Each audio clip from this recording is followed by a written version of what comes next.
Pensé que sería mi vida. La tierra puede ser buena, pero sin él no hay comida. La tierra puede ser buena, pero sin él no hay comida. Deme que el agua no falte y que haya buena semilla para ver una sementera hermosamente crecida. A ver una sementera hermosamente crecida.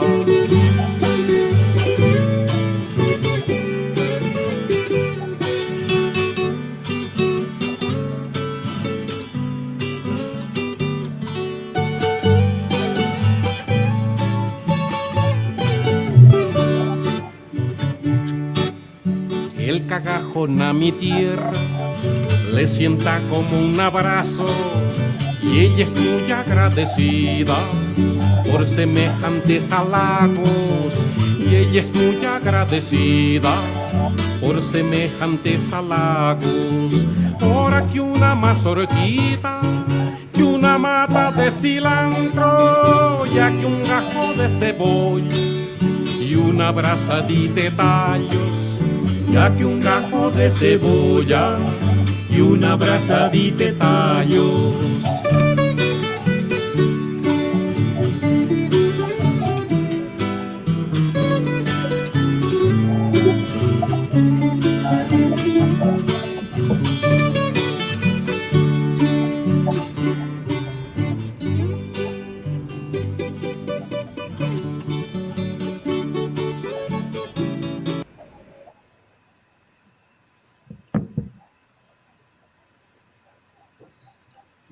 Buenas tardes a todos. Gracias por acompañarnos en esta tercera o cuarta jornada ya que tenemos en el marco del concurso de huertas biopoéticas, comunitarias y educativas del departamento de Boyacá. Estas charlas se vienen realizando aproximadamente cada mes y le dan un marco, un sentido, un contexto y nutren de alguna manera las bases del concurso y van generando una comunidad alrededor de estos problemas que llevan, pues el tema de las huertas lo dimensionan de una manera mucho más interesante que el mero cultivo y la mera producción de alimentos, que es el espíritu de este concurso. Hoy la sesión tiene la relación del territorio, la huerta con las artes y otros conocimientos y otros saberes. Y tenemos la fortuna de estar acompañados por el Adrián Farid Freija de la Hoz, por Oscar Paipilla y Eduardo Villarreal, tres personas muy, muy valiosas en sus respectivos campos. Los dos últimos nos han acompañado, seguramente si no los presentaremos más adelante, en todo caso nuevamente, por si acaso algunos de nuestros oyentes no tuvieron la oportunidad de asistir a una de las sesiones anteriores. Inicialmente, ya que el doctor Adrián Farid tiene otros compromisos laborales, empezaremos a charlar con él. Él es doctor en literatura de la Universidad de los Andes y es magíster en estudios literarios de la Universidad Nacional de Colombia. Y es un enorme y profundo investigador de la oralidad y la literatura oral en Colombia. Ha publicado muchos libros como La décima espinela en el Pacífico colombiano, literatura oral y popular en Colombia, la literatura oral en Colombia, romances, coplas y décimas en el Pacífico y en el Caribe colombiano. También es profesor de la UPTC con sede en Tunja.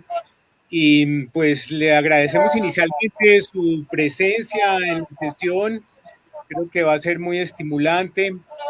Y el doctor Adrián quería iniciar, dada su enorme especialidad en los temas de oralidad,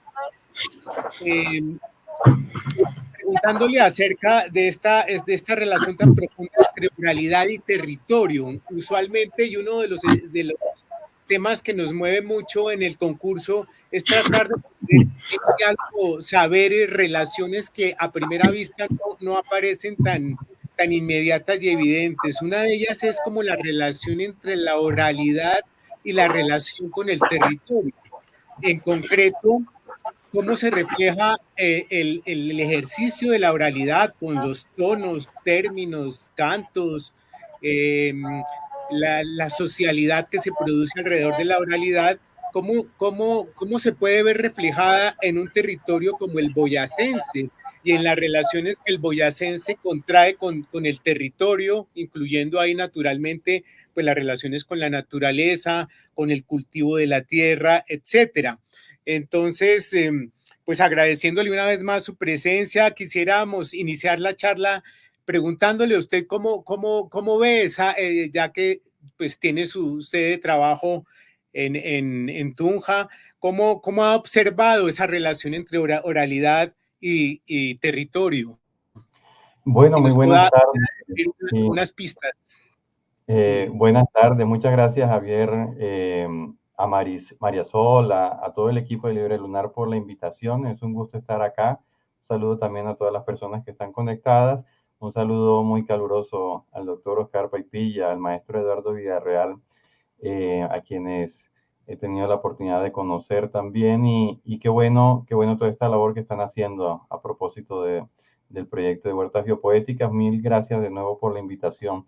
Y muchas gracias también, Javier, por la pregunta, por la inquietud. Y qué bueno estar aquí, tal vez aportando un poquito desde mis conocimientos desde el área de la literatura y de la oralidad, que es lo que he venido trabajando.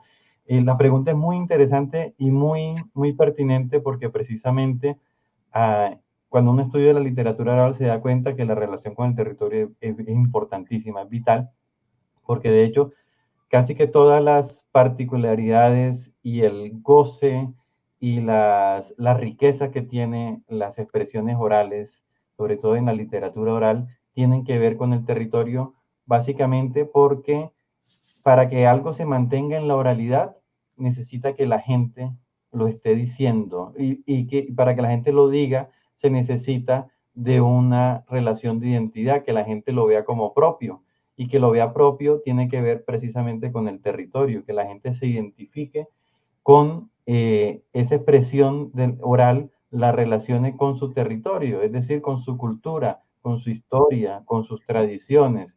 Entonces, cuando uno estudia la literatura oral, cuando uno se pone a estudiar las coplas, cuando uno se pone a estudiar las décimas, los romances, los cuentos, las leyendas, los mitos, uno se da cuenta inmediatamente que gracias al territorio, a la relación con el territorio, a esas relaciones de identidad con el territorio, que esto se mantiene vivo.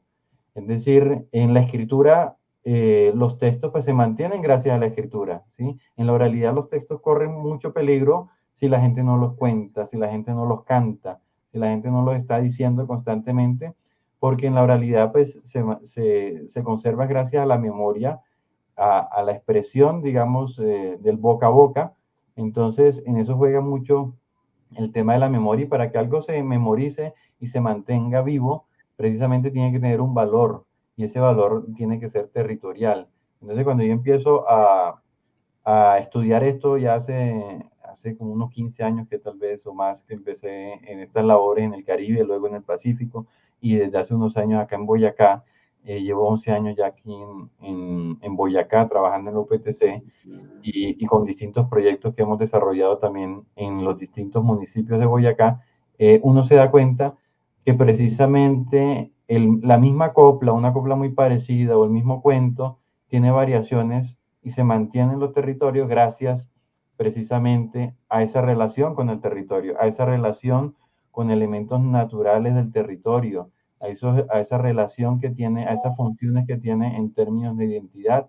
Entonces, la misma copla o el mismo cuento aparece en distintas regiones, pero esa particularidad, esos detalles que la gente le va poniendo son detalles que tienen que ver con el territorio, ¿sí? Para que la gente se identifique con ellos.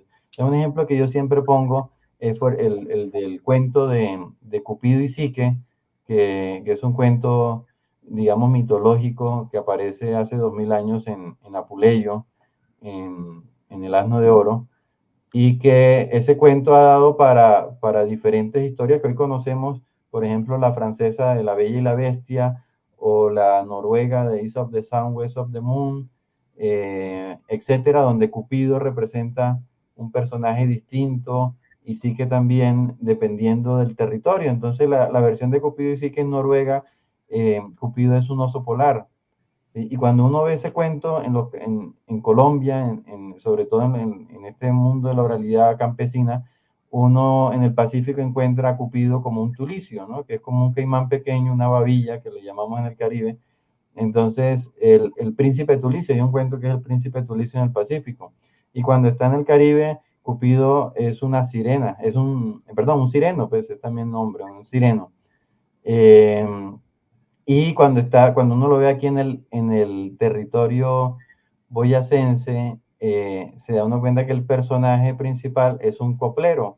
Sí, es un tiplero, un coplero, pues que va con su tiple, sorteando bueno, el coplero es más como sí, que cumple, pasa unas pruebas, pero es con su tiple y su copla en esta zona, este territorio donde uno encuentra esa historia particular, digamos, es un elemento también de identidad el hecho del tiple y la copla en esta región. Y así, no solo con este cuento, con muchísimas coplas, con muchísimos leyendas, por supuesto la leyenda tiene un elemento territorial muy importante. Entonces hay un vínculo fuerte con el territorio, y eso es bien interesante. El proyecto que ustedes desarrollan me parece muy interesante en ese sentido, de cómo también esta literatura, cómo la poesía oral se hace presente en los territorios, en las comunidades, porque las comunidades lo valoran gracias a ese elemento identitario. ¿Sí? Si no fuese por ese elemento identitario, muchas obras ya se hubiesen perdido, ¿sí? Y a veces uno no se da cuenta de que esa historia tiene una larga tradición. Por ejemplo, este cuento del príncipe Tulicio, este cuento que es el mismo cuento también de Sebastián y las princesas, que curiosamente da origen tal vez la canción más famosa de la carranga, que es La Cucharita, ¿no? Que la Cucharita nace gracias a que Velosa va a Saboyá, a donde don Gregorio, para que don Gregorio le termine la historia de Sebastián y las princesas, que es esa variación de Cupido y Psique en el territorio boyacense. Entonces vean también como las implicaciones de cómo esta literatura oral tiene tantas particularidades en los territorios, y esto va generando, ¿no? Una cadena de hechos culturales muy, muy chévere, y uno en todas las regiones encuentra esa particularidad. Entonces, por un lado está en que la obra misma se relaciona con el territorio necesariamente para mantenerse viva oralmente, ¿no? Porque cuando se escribe, pues ya queda en el papel. Dicen muchos, también queda muerta, ¿no? Porque el papel mata la obra. Cuando está en la oralidad se va transformando. Entonces, en la oralidad las cosas se transforman espacialmente porque se adaptan al territorio culturalmente, y también se adaptan a la época, ¿no? Las palabras van adaptándose, porque si yo uso palabras que ya no están en el ambiente, pues también se va perdiendo. Entonces, esa particularidad de la oralidad es fundamental en relación con el territorio, ¿sí? Porque gracias al territorio, a las particularidades del territorio, a la cultura del territorio, es que mantenemos viva la oralidad, ¿sí? Si no, si uno cuenta el cuento de East of the Sun, West of the Moon, al este del sol, al oeste de la luna, con un oso polar, ¿sí? En Boyacá no hay osos polares, ¿sí? Entonces no tiene sentido, tiene más sentido, o en el Pacífico no hay osos polares, tiene más sentido en el Pacífico que sea, en vez de un oso polar, sea un tulicio, ¿sí? O en el Caribe un caimán, o lo que sea, ¿sí? Esas particularidades son muy interesantes y están en la obra, en la transformación de la obra.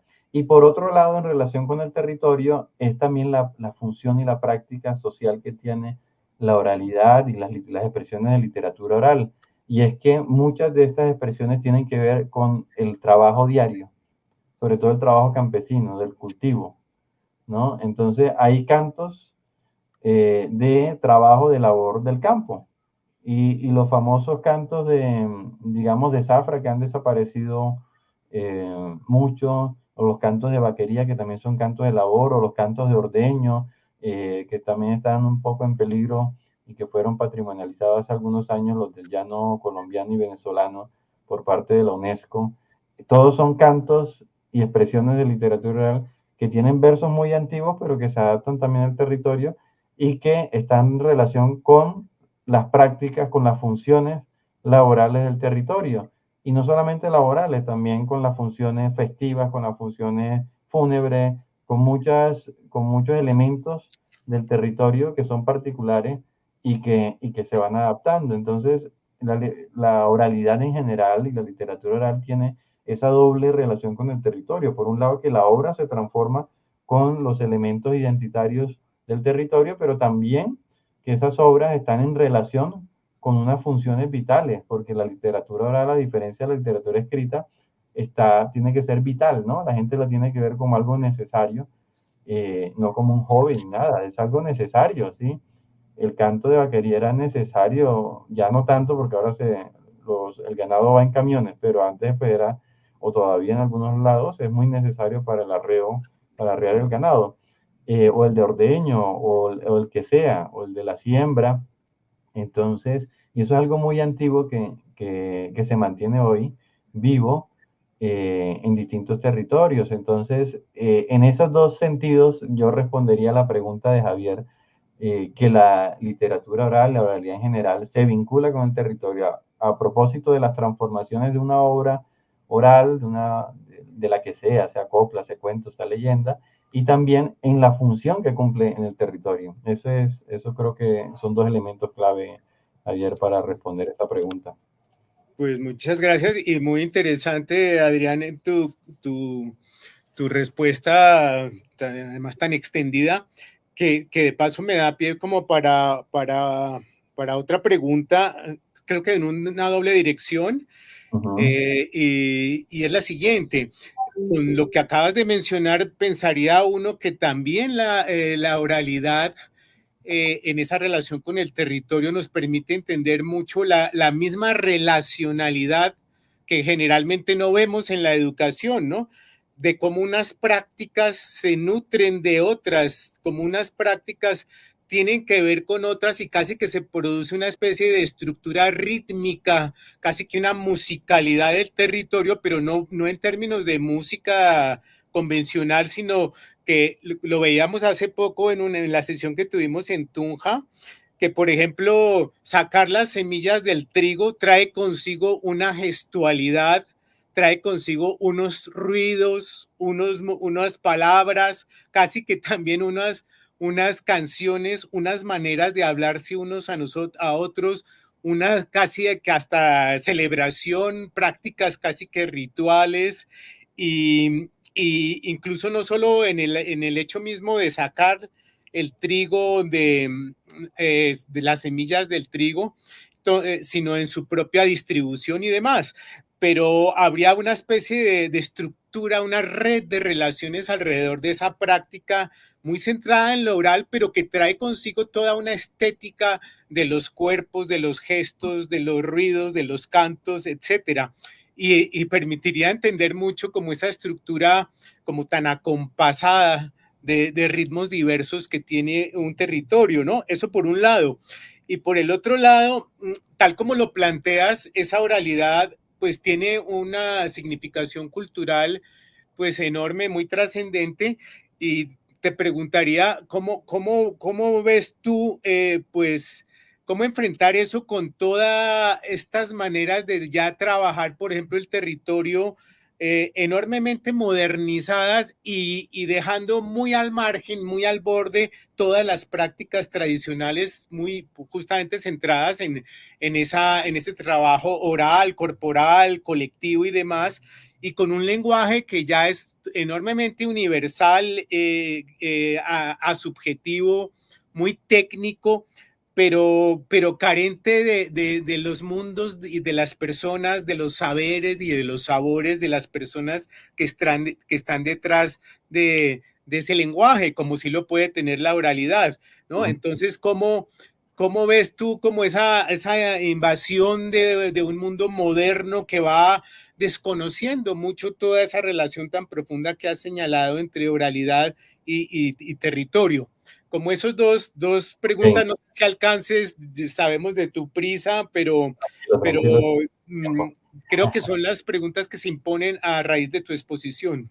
Perfecto. Están muy relacionadas ambas preguntas y creo que es muy interesante y muy pertinente pensarnos cómo hemos desconocido también desde esa modernidad y desde ese pensamiento o esa estructura educativa moderna, cómo hemos desconocido esas relaciones entre las prácticas, porque en la modernidad nos hemos enfocado en disciplinas y pareciera que las disciplinas son aisladas, aunque se hable de la interdisciplinaridad y la transdisciplinaridad últimamente, en esa modernidad y en esa producción de conocimiento moderno, y lo digo, digamos, con experiencia de causa como docente universitario desde hace ya bastante, bueno, bastante, pero por lo menos unos también 12 años que estoy, o más años en la docencia universitaria, nos hemos centrado en el paradigma también de la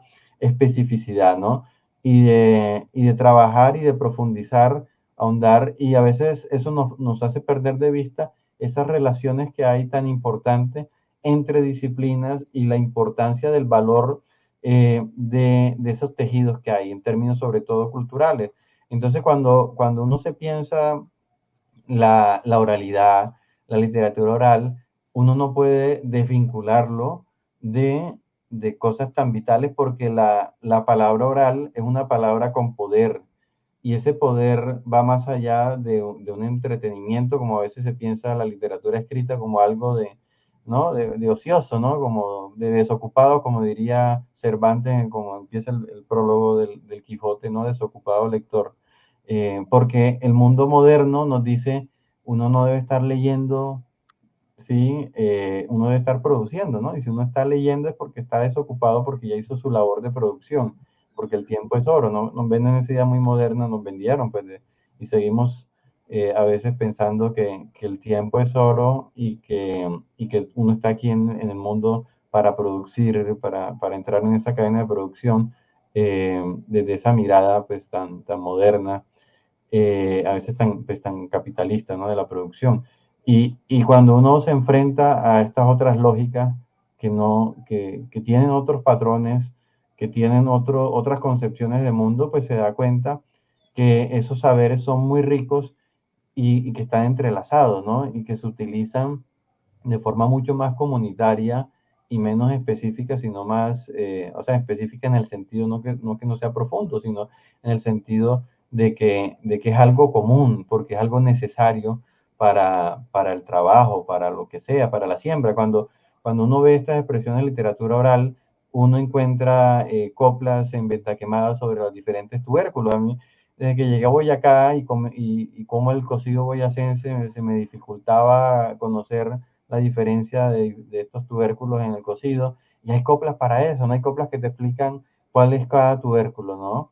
Y cuáles son las civias y cuáles son estas y por qué la papa dicen que es dañosa, ¿no? Porque también es el tema del cultivo de una papa muy comercial que ha dañado las papas nativas, otras formas, otros tubérculos pues muy nativos, y uno entiende muchas cosas porque todo está en relación. O cuando las décimas en el Caribe sobre el tejido de la hamaca en San Jacinto y uno dice, oiga, es que necesariamente esto está vinculado con otros hechos sociales y no es simplemente que canten por cantar, sino que esto tiene de verdad unos efectos en la memoria colectiva, cultural, laboral. Esto tiene unas relaciones que en la educación también todavía en los colegios está desvinculada la matemática de la literatura y de la biología, y lo mismo en la universidad, y cada carrera es un mundo y nos perdemos de muchas cosas por creernos especialistas en un solo elemento cuando podemos nutrirnos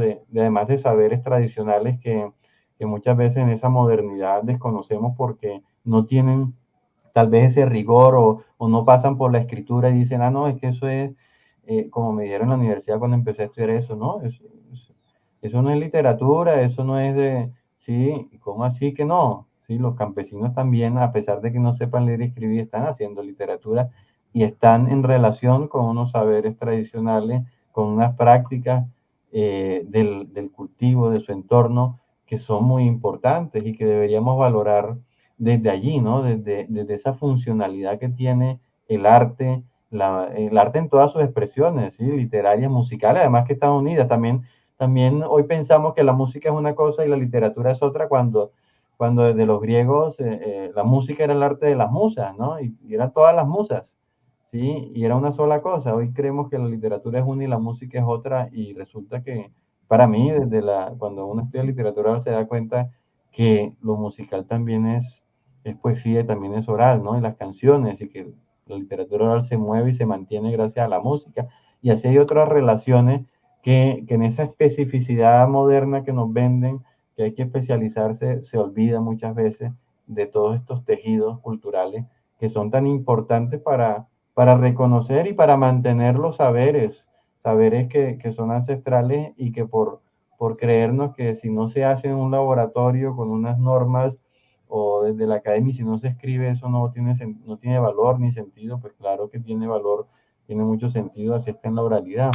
Entonces, y sea el saber que sea un saber sobre las plantas, sobre la medicina tradicional, sobre la música, sobre todo, sí, porque músico no es el que lee partitura, músico es el que interpreta y genera unos sonidos, sí, armónicos, melódicos, etcétera.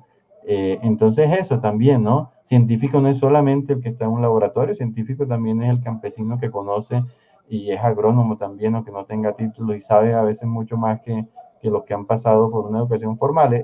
Todos esos saberes que en la oralidad están y que deberíamos valorar mucho desde su oralidad, desde su ancestralidad también.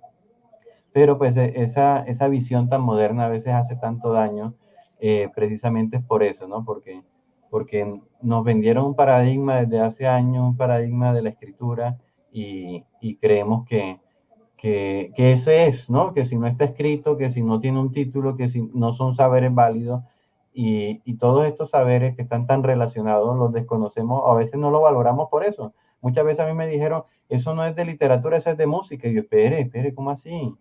¿Cómo así? Es que si la Ilíada y la Odisea se cantaban con instrumentos musicales, entonces eso no es literatura porque se cantaba. O el cantar del Miocid, el cantar de Roldán eran cantos, y la Ilíada está en cantos.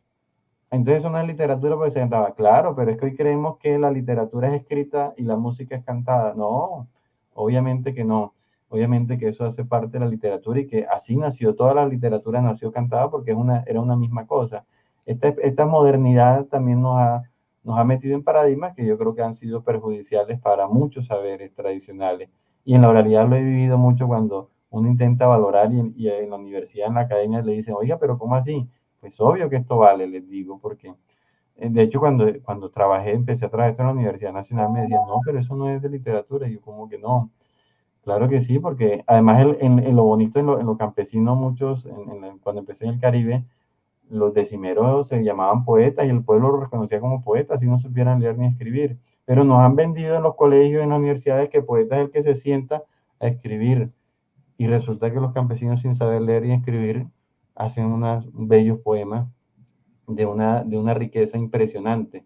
Entonces creo que todo esto se enlaza, ¿no? En esas dos preguntas que hace Javier, pues creo que eso tiene mucho sentido. Qué pena que me extendí, siempre me extiendo y me apasionan estos temas, entonces párenme por favor, No, porque excelente, magnífica la explicación. Además, no sé si, Adrián, si tienes algún minuto extra para que, si de pronto nuestros invitados, se abra un poco la conversación, quieren hacerle alguna pregunta a Adrián.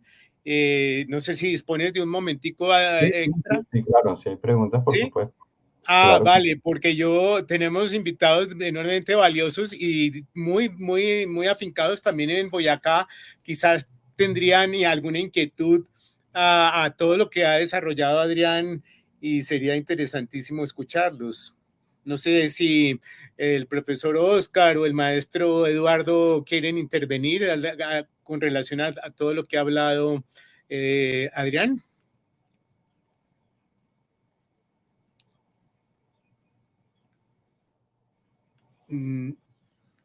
Si no lo hay, pues yo pues aprovecharía la presencia de Adrián para hacerle una última pregunta y tendría que ver como, ya que estamos hablando de esa relacionalidad, si aquí también se pondría en juego y hablando de la oralidad, creo que ya que abre el tema más allá de la escritura, la oralidad, yo quisiera incluso oír tu opinión de una apertura adicional, que es como una semiótica que va más allá del lenguaje articulado, incluso sea oral, que sería como la posibilidad de que en todo esto entren en juego relaciones y comunidades más que humanas. Es decir, que la relación con las plantas, la relación con los animales, en donde también en el territorio aparece como otra semiótica que no pasa por el lenguaje articulado pero que sí pasa por la interconexión entre todo lo viviente a partir de relaciones, si se quiere, más corporales, más sensibles, más intuitivas, y eso también configura como el territorio, ¿cierto? No sé si quieres, me interesaría muchísimo oír tu opinión al respecto. Ok. Pues en la oralidad además hay un elemento que va más allá tal vez de la palabra literal, de la palabra en términos textuales, y es el tema de la corporalidad, ¿no? Y el tema del sonido mismo. Entonces, cuando uno estudia literatura oral, no solamente estudia un texto que uno transcribe a un papel o que escucha, sino que cuando uno estudia estas expresiones de literatura oral, estudia también el cuerpo, estudian los sonidos, digamos, que acompañan por onomatopéyicos o estos elementos que hacen parte de un performance, de una puesta en escena, porque el poeta oral o el narrador oral, quien relata, quien cuenta un cuento tradicional, no solamente lo hace con las palabras, sino también con el cuerpo, con el gesto, con la cara, la gestualidad, con los sonidos, ¿no? Entonces, si está contando sobre un ave, hace el sonido del ave, ¿sí? Hace como todos estos efectos, diría uno, ¿no? Todos estos elementos que van más allá de la palabra, ¿no? Entonces tiene que ver también con el territorio precisamente por eso, porque si yo quiero ambientar un cuento en mi territorio, pues yo hablo de los sonidos de mi territorio, por ejemplo, y hablo de los animales del territorio, de las aves del territorio, cómo suena, o cómo suena el río, o cómo suenan, ¿sí? Y en la corporalidad también pueden estar estos elementos también de los animales, del movimiento del cuerpo, como el movimiento de los animales, y uno ve eso. Uno ve cuando están estos escenarios, pues uno directamente ve esa relación de la expresión oral más allá de la palabra, porque efectivamente uno no solamente se comunica con la palabra, se comunica con el cuerpo, con el sonido, pero no solamente el sonido que genera palabras, sino también la entonación o ciertos sonidos que puede uno imitar para cuando quiere que el oyente sienta algún elemento del entorno de la naturaleza. Entonces creo que sí, que eso está muy presente gracias a que en la literatura oral y en general en la oralidad no solamente cuenta la palabra, es el sonido, pero también es el cuerpo, es la expresión, son todos estos elementos que van más allá de lo que uno podría pensar de un texto, ¿no? Que también es ese paradigma de lo escrito. Uno piensa texto y piensa lo escrito, no, también el cuerpo comunica, por supuesto, ¿sí? Sonidos que no son de sílabas como tales o vocálicos ni consonánticos también comunican. Entonces yo respondería de esa manera y ahora sí ya no me entiendo tanto. Gracias, no, muy bien. Eso me da pie. Javier, hay una pregunta antes de que se nos vaya el profesor Adrián. Ahí la puedes ver en pantalla, es de Isabel Orozco. ¿Qué papel juegan los medios de comunicación en el papel de mantener esa oralidad en televisión y radio? Mira que eso es muy interesante y muy chévere la pregunta porque creemos y también nos venden la idea de que, por ejemplo, en Colombia todo el mundo lee y escribe y como que la escritura es necesaria y la escritura es primordial y que todo pasa por la escritura. Y recuerdo hace ya como más de 10 años una encuesta que le preguntaba a la gente en Colombia que cómo se enteran de las noticias, ¿sí? Y las cifras eran impresionantes, como casi que 90 o 90 y algo por ciento, la gente se enteraba de las noticias de forma oral, ¿sí? Sea la mayoría por televisión, que es oral, evidentemente, seguía la radio y por último, en un porcentaje muy chiquito, leían el periódico, ¿sí? Cuando hace unas décadas atrás, el periódico era el principal medio, ¿no? Era muy importante el periódico impreso, ya casi no se imprimen periódicos, ¿no? De hecho. Y de hecho muchos periódicos, El Tiempo, El Espectador, estos principales periódicos del país, claro, publican sus noticias tal vez en escrito en la web, pero también sacan videos, ¿no? Y sacan audios.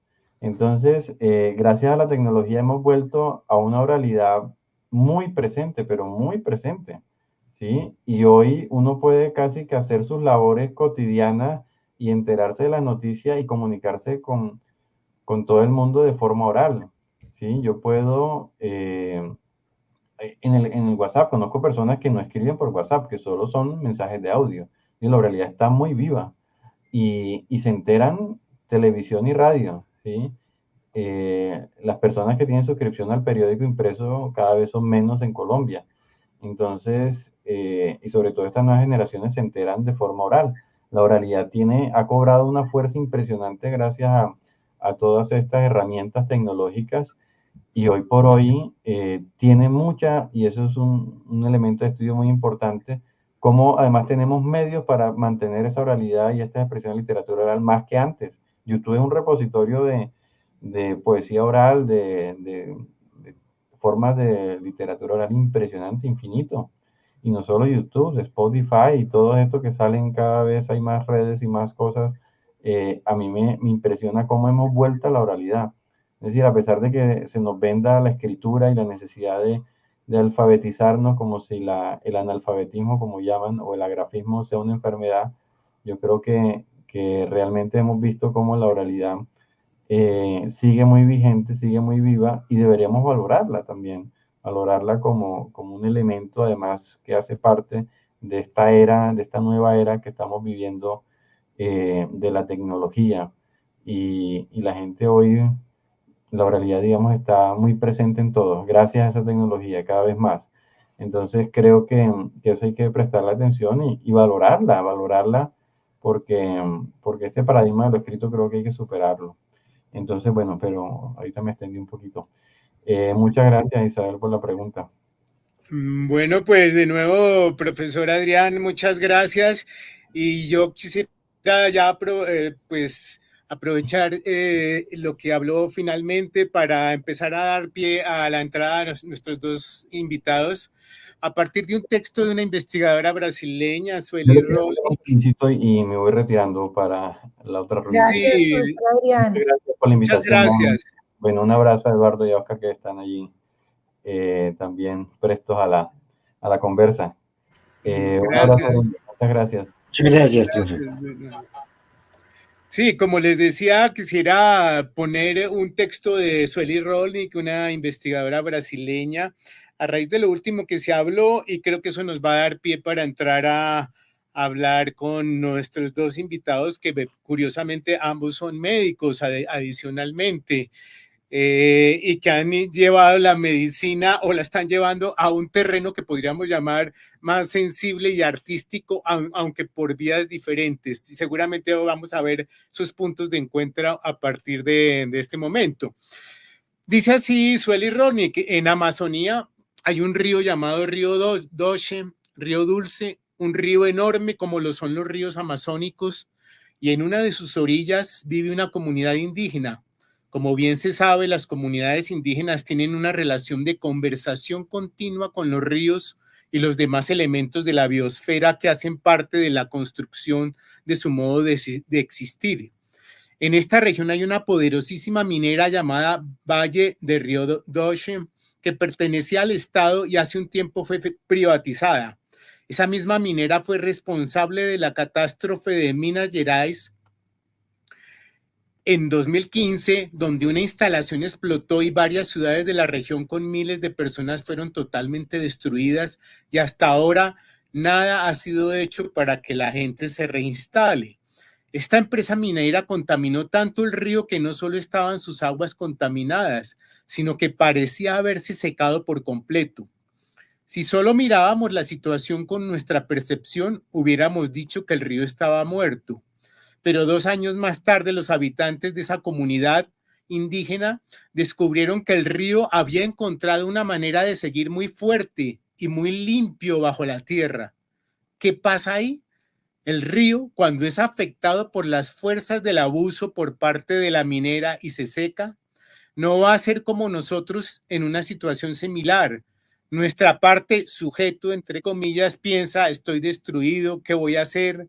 No puedo vivir de otra manera, ¿qué van a decir de mí? No soy más nada, no pertenezco a nada, no lograré existir. Es la muerte, es el fin.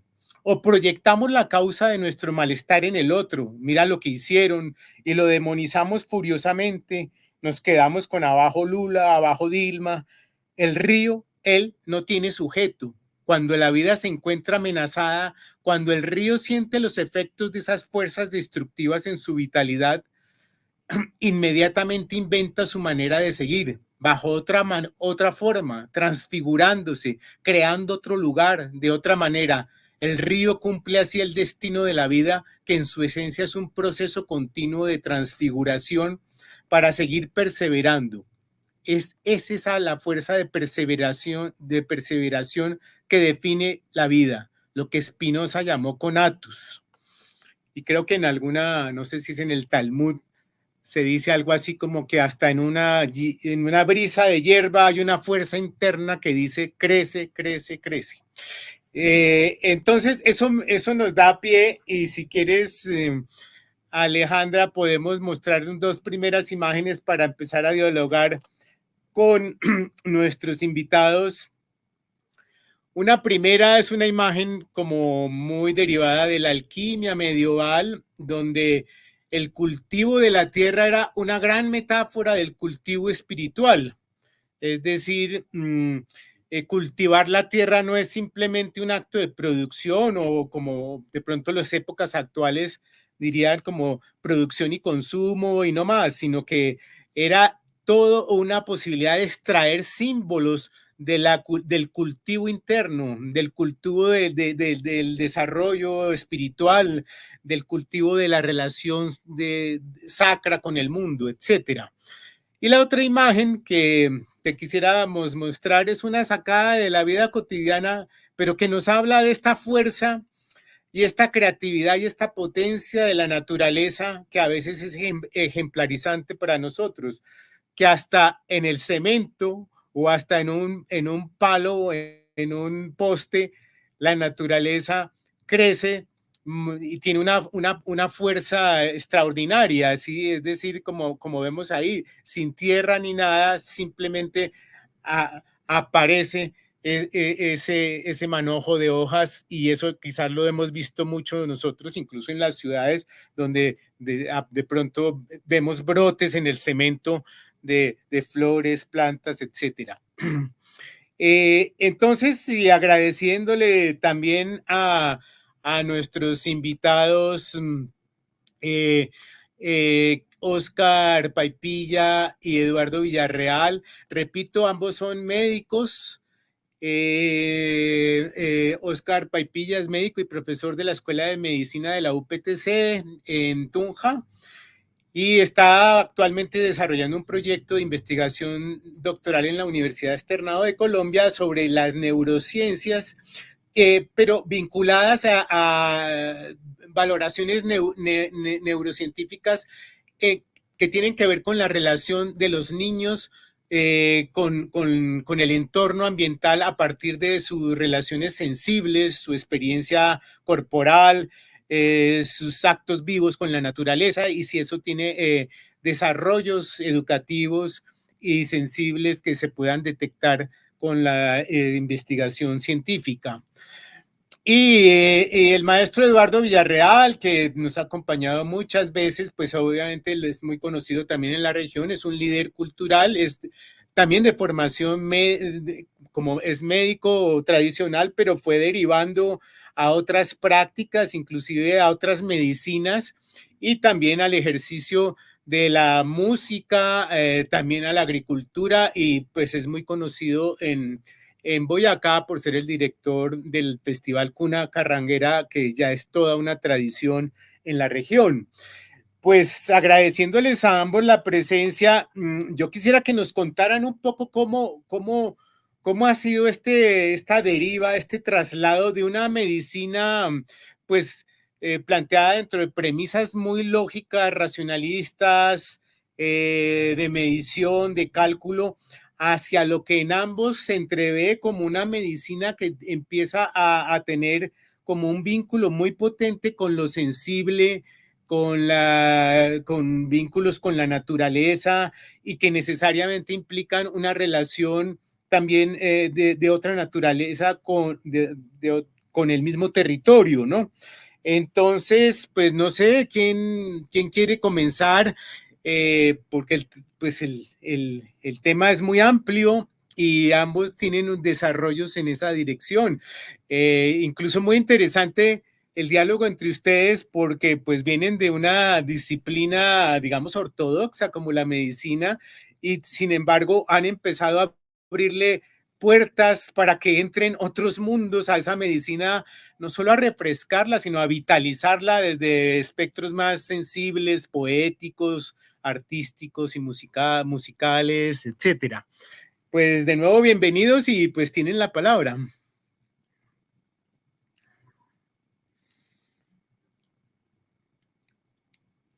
Eduardo, yo te veo con ganas de decir algo. No sé si puedes quitar el micrófono.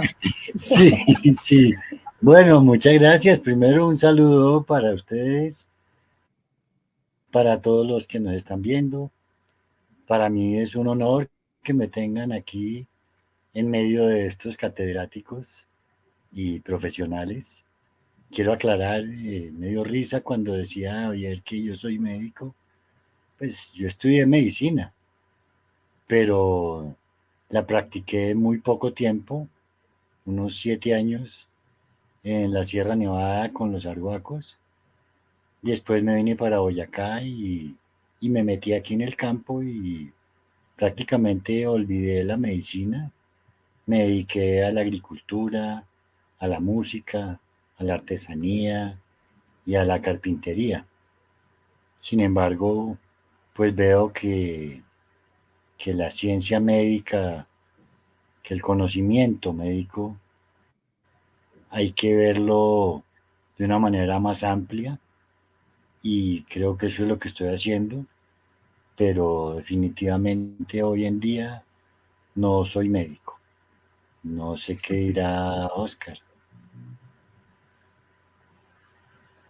Bueno, un saludo para Eduardo, para Javier, para María Sol, para toda la audiencia. Efectivamente, la pregunta que nos hace Javier, pues nos pone a reflexionar sobre nuestro ejercicio médico, que sí, digamos, en la formación de escuela es bastante ortodoxa, pero cuando uno empieza a entrar en contacto con las comunidades, pues empieza a tener uno como estrelladas, porque se da uno cuenta que, digamos, todo el discurso científico que uno aprendió en la universidad, pues se queda corto para atender a muchas de las necesidades que presentan las poblaciones. Y sobre todo porque ese discurso científico ha estado ahora está cambiando, pero 200 siglos atrás estuvo de espaldas a toda la realidad cultural de las personas, a sus territorios, a sus maneras de ver la vida, a su contacto con la naturaleza.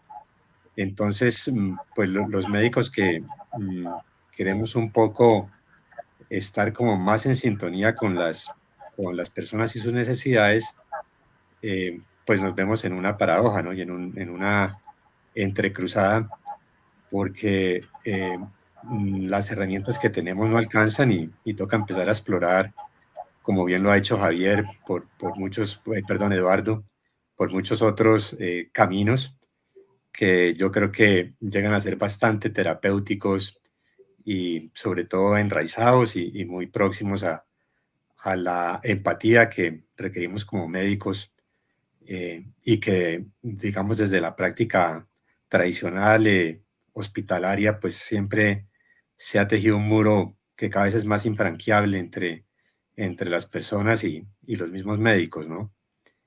Y en ese sentido, pues también, digamos, en el campo en el que yo me vengo moviendo, que es el campo de la neurociencia, también viene intentando cuestionar muchos de estos elementos y sobre todo derivar eh, o tratar de descifrar la contradicción que resulta que la medicina en 200 años fue un discurso del cerebro, o sea, digamos que buena parte de los conocimientos médicos pues salen de todo el proceso de racionamiento cognitivo y de toda la experimentación cerebral, pero no se ha visto, o muy poco se ha visto la retroalimentación de qué tanto ese saber médico moldea el mismo cerebro de los médicos y del personal de salud, y cómo al dejarse moldear por ese mismo saber médico emergería a partir de lo que decía hace un rato, de toda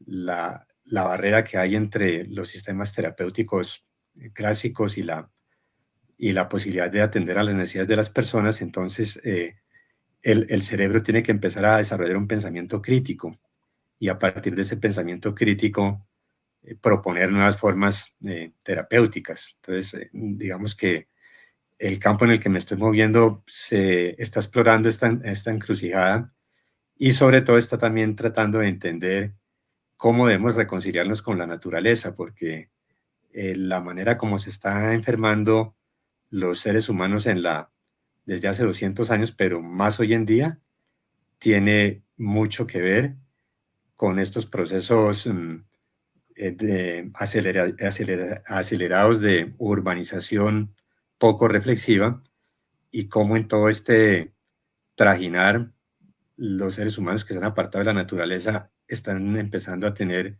maneras muy particulares de sufrir, de no tener bienestar, de enfermar, y que se recuperarían justamente en un proceso de volver a entrar en contacto con esa relación que se ha perdido con la naturaleza, con el ambiente, con el campo, con la vida. Sí, es interesante pues lo que ambos sugieren. Casi que nos están invitando a tener una noción más expandida de la salud, no solo como orgánica, de órganos que funcionan o no funcionan, sino llevarla a un vínculo más como salud psíquica, salud emocional, que necesariamente supone recuperar lo sensible, que está desde las cosas más dormidas por las sociedades contemporáneas. Casi que la sociedad contemporánea se preocupa mucho por funcionar, por administrar, gestionar, pero lo sensible es como algo enormemente descuidado y que necesariamente vemos los desastres que produce nuestra poca vinculación sensible, por ejemplo, con la misma naturaleza, ¿no? Estos desastres ecológicos y demás, esa competitividad, ese afán de ganancia, de desarrollo, de aceleracionismo para explotar el mundo y ganar más cuando la naturaleza no puede resistir esos ritmos, ¿no? Nos falta más obedecer a la naturaleza, es decir, una relación más sensible, más próxima, y no solo por respeto a la naturaleza, sino a la propia salud psíquica de lo que somos o lo que podríamos ser, ¿no?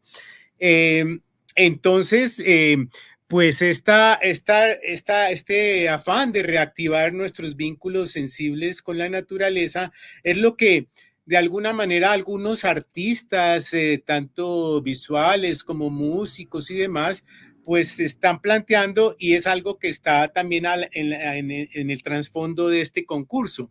Quisiera mostrar, para seguir dialogando con ustedes, dos o tres piecitas de esta relación de del arte con la naturaleza. Por favor, Gabriela, si quieres, nos mostramos esas dos piecitas en video y esa musical, solamente como para ponerla.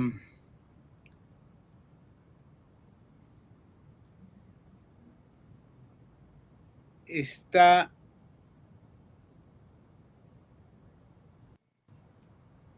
comenzó.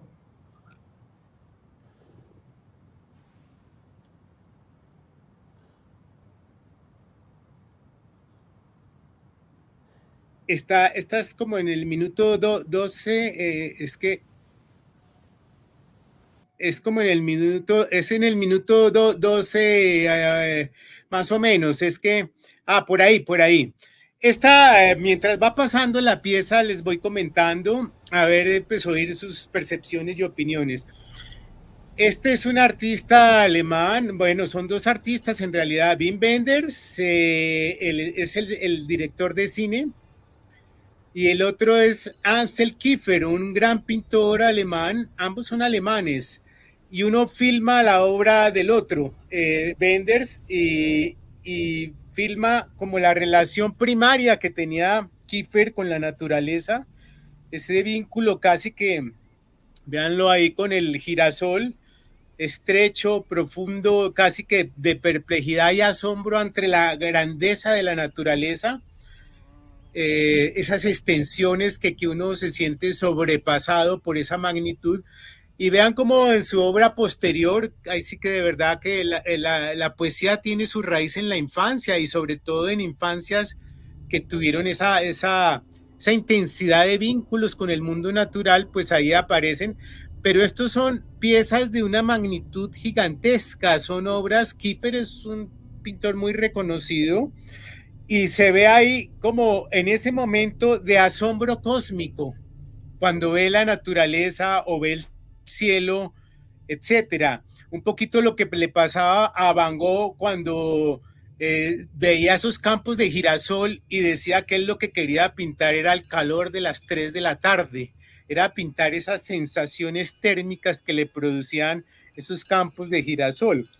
Kiefer hace algo parecido y pinta esa magnitud casi que sublime, y eso tan grande ante lo cual el hombre pues siente a veces su pequeñez, como son estos. Van a ver ahorita con elementos incluso muy matéricos, la materia misma la mete en la pintura, es decir, hay piezas de troncos y demás, y nos hace sentir tanto el esplendor, pero también el colapso, esa apocalipsis, esa desertización del mundo, ¿no? Ya sea por la guerra o por anular, por estallar la naturaleza. Vamos a verlo ahora, él mismo recorriendo sus talleres, y van a ver la magnitud de esas piezas. Véanlo allá saliendo. Y es decir, el formato de esos cuadros solo habla de lo que él experimentaba y experimenta frente al mundo natural, esa magnitud, que no es más que reeditar esa relación tan fecunda y potente que tuvo en su infancia. Bien, veamos otra pieza, esta de otro cineasta, Kiarostami, es iraní, que murió hace poco.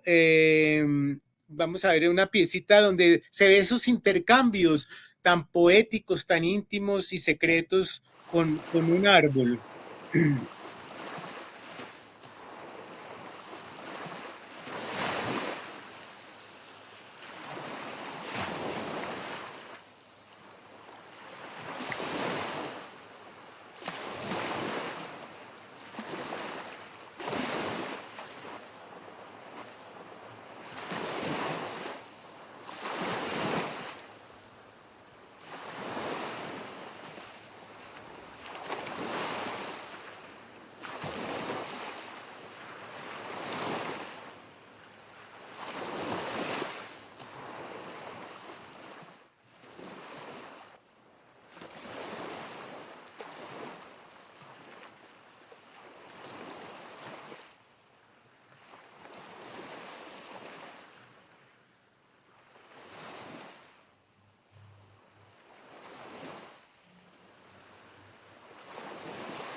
Como ven, es un diálogo muy bello,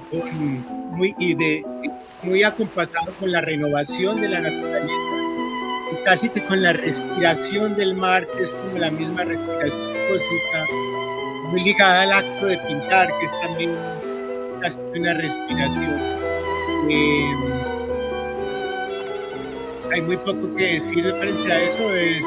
Y un tercero ya es más ligado al sonido, y es para que vean la fuerza sonora de la naturaleza, y es como suenan las telarañas. Las telarañas que son como hilos O de sonoros. científicos del Instituto de Tecnología de Massachusetts, o por sus siglas en inglés MIT, Si abrimos han los convertido a sentidos, las seguramente telarañas en oiríamos música, creando una una banda gran sonora, sinfonía la cual cósmica. los podría ayudar a comprender mejor cómo los arácnidos se comportan y se comunican entre ellos. Escuche cómo suenan las telarañas.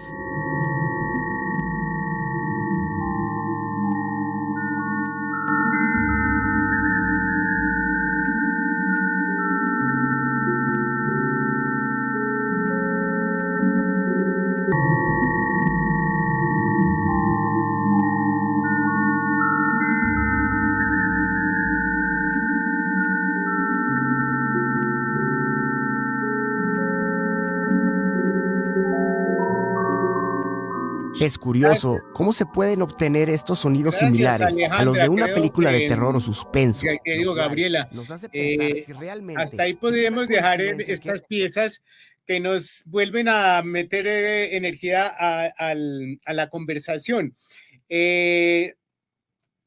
Quizás antes, María Sol, creo que hay algunos comentarios o preguntas en el chat. Si quieres darle salida para que también las personas que están atendiendo esta sesión pues tengan la posibilidad de participar. Sí, sigue siendo Isabel. frente a lo que estaban hablando los tres, tanto, no sé, Eduardo no lo mencionó mucho, pero el doctor Paipilla y Javier, este es un problema que enfrenta la serranía del peligro en Moniquirá. Una multinacional de Canadá tiene una licencia para extraer caliza. El colectivo Cabildo Verde estamos hace más de 2 meses buscando que detengan ese proyecto, pero no hemos podido hacer nada para detenerlos. Nosotros somos guardianes de la naturaleza buscando a nivel gubernamental quién podrá ayudarnos a detener esa licencia. Y Dolly, que creo que Eduardo puede contestar a estas 2 preguntas, y Dolly Vargas, hablando de recuperar lo sensible, creo firmemente que el cambio debe hacerse desde la primera infancia. Retornar a los niños a la exploración sensorial en la naturaleza, acompañarlos y dejarnos llevar del asombro, ver el ciclo de la vida de la fauna y flora cercana. Yo creo que que los dos invitados nuestros tendrían que decir algo al respecto, porque Eduardo, sabemos que has estado liderando también o has participado en disputas con estas que tienen ese trasfondo, ¿no? De explotación minera y demás, ¿no? No sé si quieres comentar algo sobre eso o aconsejar algo al respecto. Sí, Javier, pero antes quisiera comentar algo sobre el video del sonido de las telarañas. Me Claro. recordó unos videos que han estado poniendo en redes de la música o el sonido de las plantas. Le conectan unos aparatos a las raíces y a las hojas y suena una música, ¿no? Yo no estoy muy seguro si eso sea cierto, pero lo que sí estoy seguro es que la naturaleza canta. Como decía el profesor Adrián hace un rato, el viento, las quebradas, las aves, las ballenas, son sonidos de la naturaleza que, que son música, ¿no?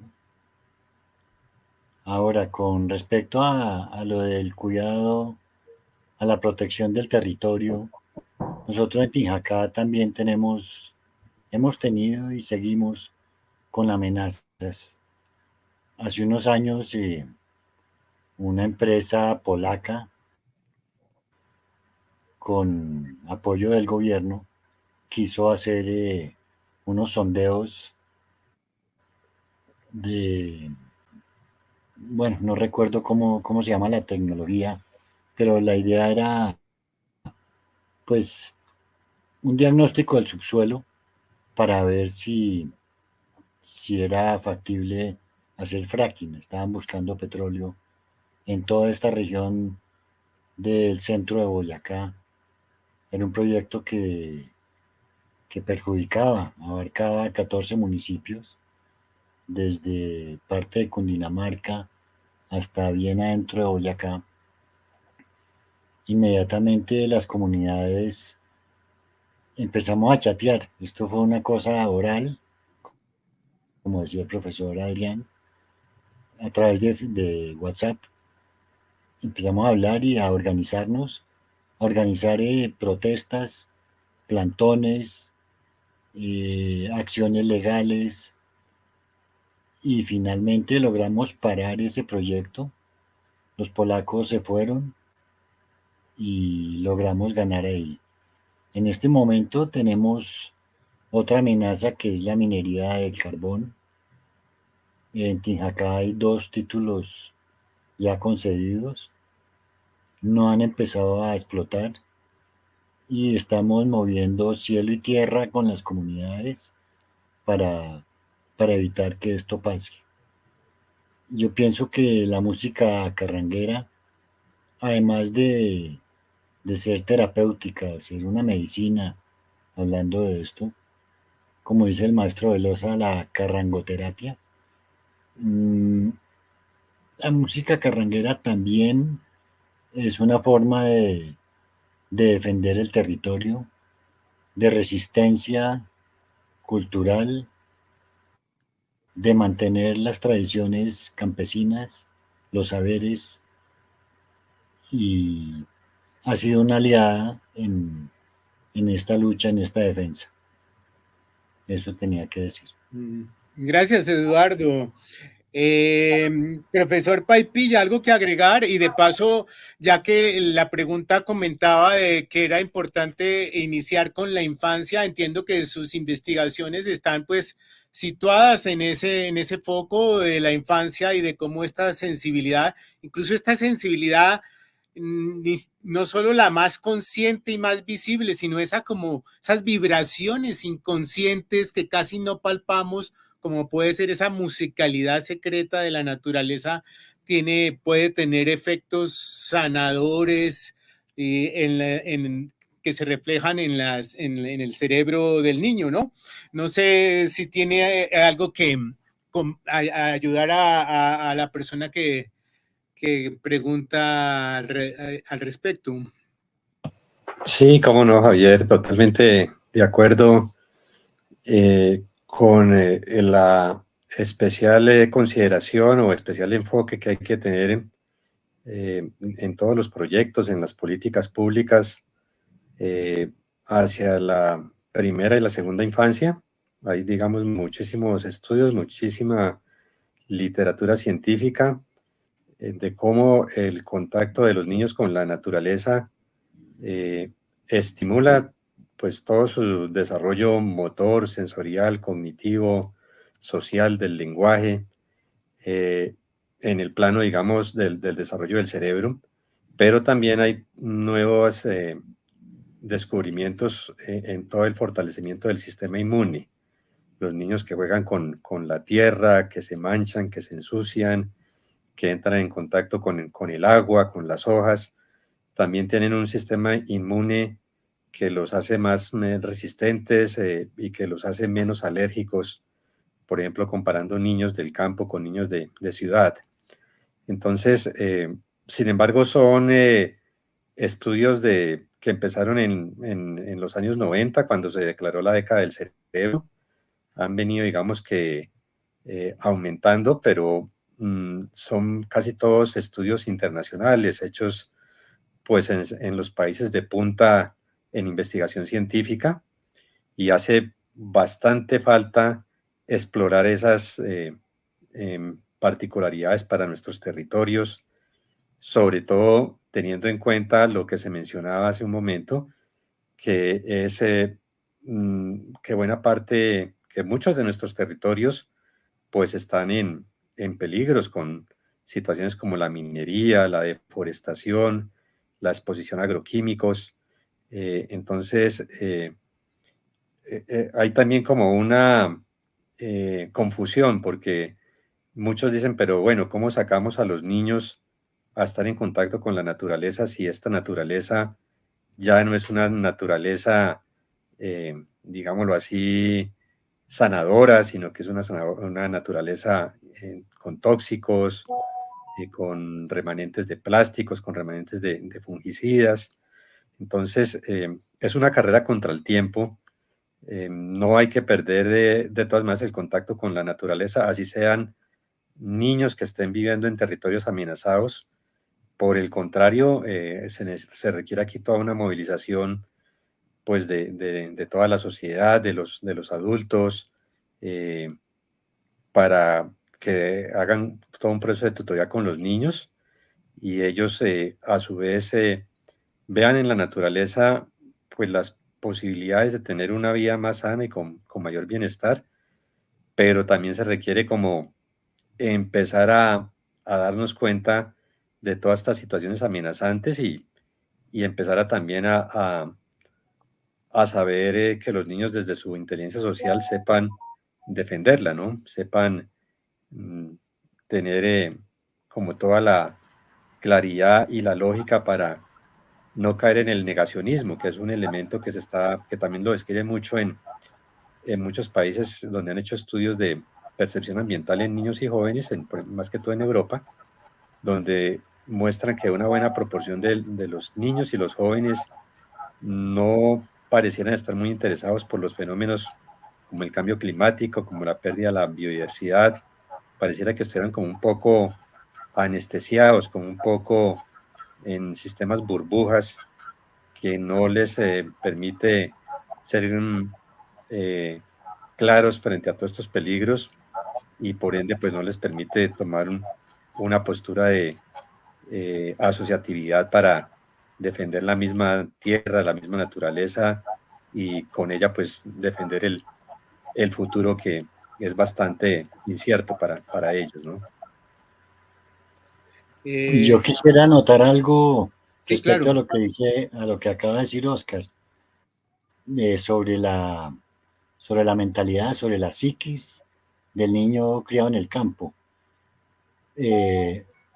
Pues son observaciones que he hecho a lo largo de mis 40 años de vida en el campo, metido en las comunidades campesinas, y es que, pues obviamente, el sistema inmune de un niño que está en contacto con la tierra, con el agua, con el suelo, con los animales, parece que es un sistema más fuerte que el de un niño en una ciudad. Su mentalidad, yo creo que también es muy diferente. O sea, es muy distinto un niño que se despierta con el sonido de un despertador o el pito de un carro, que sale a la calle y lo que oye son ruidos de carros, sirenas, que lo que mira, lo que ve son edificios, casas, mucha gente. Es muy distinto un niño que se despierta con el canto de un pájaro, de un gallo, que cuando alza la vista ve el horizonte, que está respirando aire puro o relativamente puro, si no está muy contaminado ya. Entonces, pues es una diferencia importante. Claro que sí.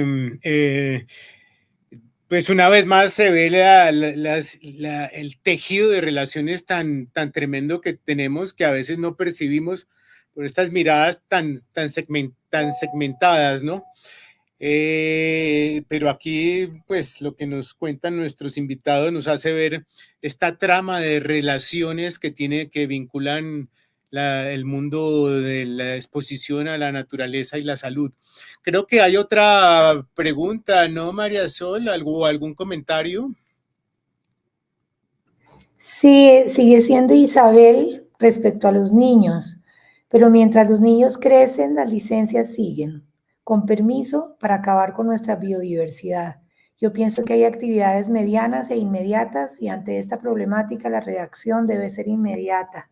Agradece mucho que hayamos tocado estos temas en esta sesión y le encantaron los videos también. Y pues yo invito también a Javier y a Gabriela para que pongamos una canción de Eduardo que me gusta muchísimo y que podemos poner en este momento si se puede, Gabriela. No. Es otra. Esa es otra.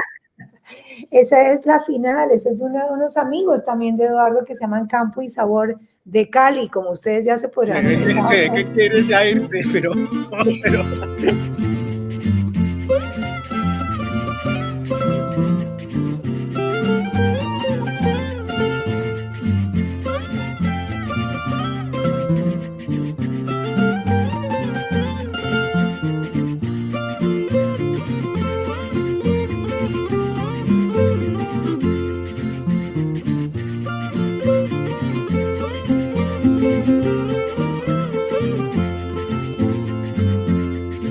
A las 5 de la mañana se levanta el labrador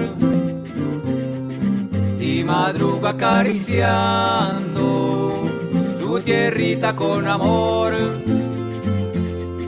Cuando siembra una matica, la cultiva con cariño, le pone tanto cuidado como el que levanta un niño. En la vida campesina se goza de libertad, por eso es que no nos vamos a vivir a la ciudad. En la vida campesina se goza de libertad, por eso es que no nos vamos a vivir a la ciudad.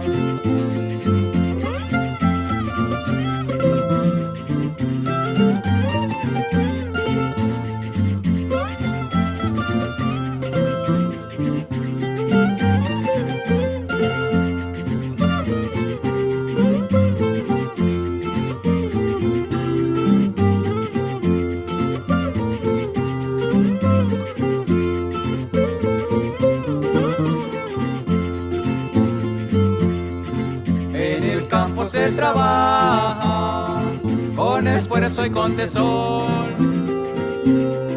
y la vida es más intensa al ponerle corazón. En la ciudad la pereza ya no quiere trabajar. Me pregunto con tristeza si esto algún día va a cambiar.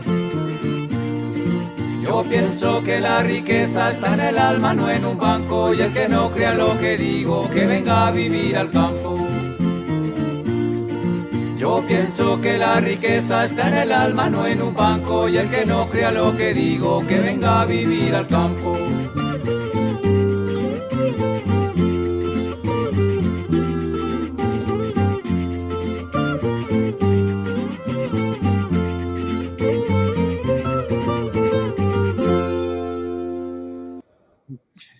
Totalmente vinculado a lo que se estaba hablando justamente, ¿no?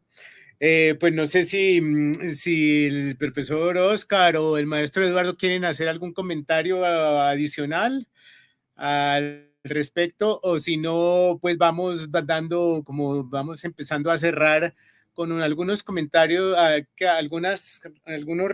recordar algunas cosas con respecto al concurso, ¿no, María Sol? Sí. Pues Aunque sí, pero si hay alguna pregunta o si quieren comentar algo el doctor Oscar y Eduardo, ¿algo más? No. Bueno, no. El concurso departamental de huertas biopoéticas escolares y comunitarias de Boyacá se abrió en mayo y se cierra ahorita el 30 de agosto. Entonces estamos recibiendo las propuestas en nuestro correo, que se llama info@talleresliebrelunar.com.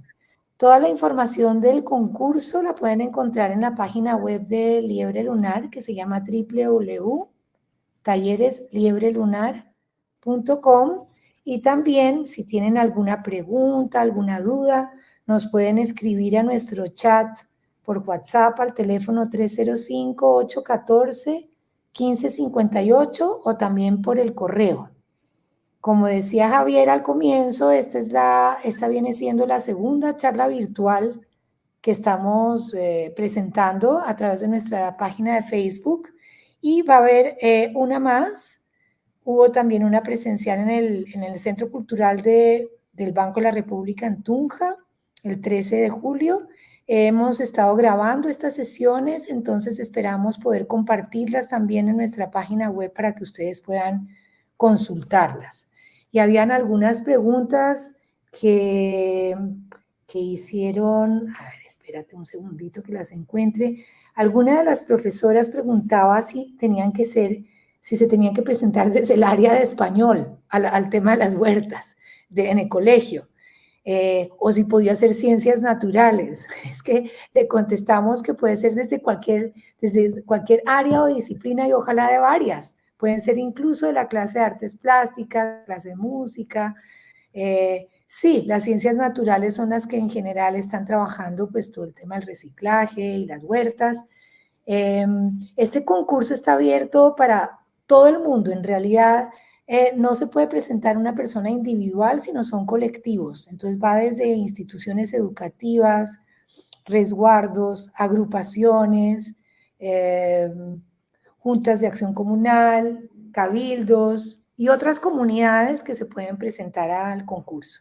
En la página pueden descargar el el manual de términos y condiciones, ahí está claro como todo lo que se pide, y está también el formulario de participación para enviar la propuesta, que debería ir acompañada con algunos anexos de videos, de fotos, de experiencias, y si hay alguna persona que se quiera presentar que todavía no ha comenzado a hacer su huerta, pero que tiene un proyecto bonito para hacer algo en torno a pues, la huerta biopoética, se podría presentar también, no necesariamente son huertas que ya están en curso. Entonces, pues esa es la invitación, ya queda poco, queda este mes, se cierra el 30 de agosto. Eso era todo. Listo.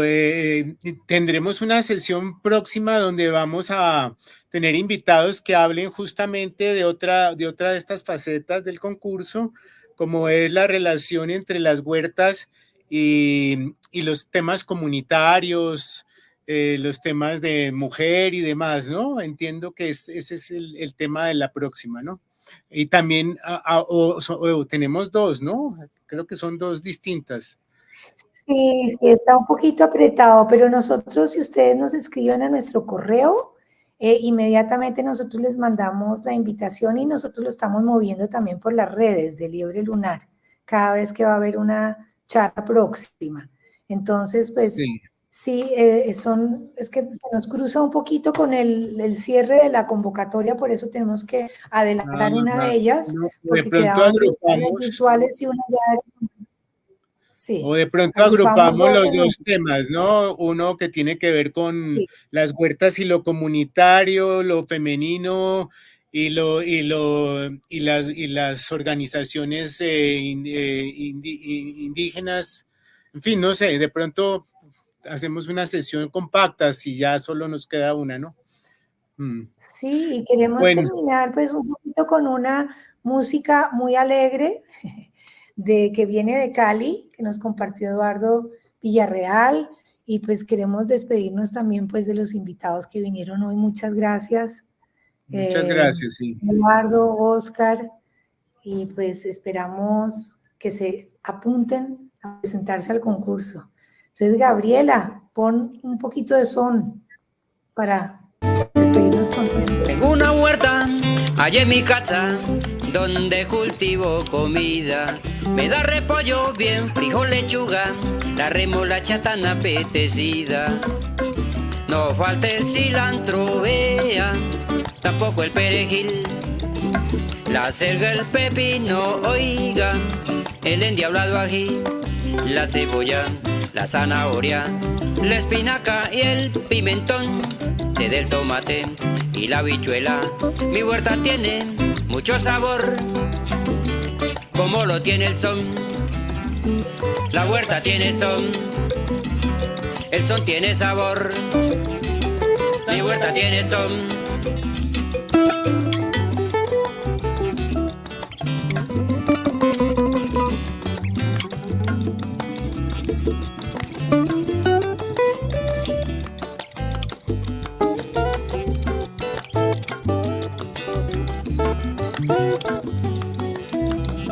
No uso químicos nunca que envenenan el suelo. Los ríos y las quebradas, también los arroyuelos, las hortalizas de mi huertica son cultivadas sin agresión. Se dan muy sanas y naturales. Mi huerta tiene mucho sabor, como lo tiene el son. La huerta tiene son, el son tiene sabor. La huerta tiene son.